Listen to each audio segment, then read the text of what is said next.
Hello everyone, কেমন আছো তোমরা সবাই?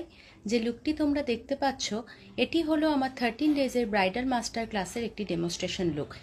এই ডেমনস্ট্রেশনে আমি স্টুডেন্টদের সাথে একটি আল্ট্রা এইচডি লুক শেয়ার করেছিলাম। সো তোমরা ভিডিওটি দেখো এবং অবশ্যই জানো কেমন লাগলো।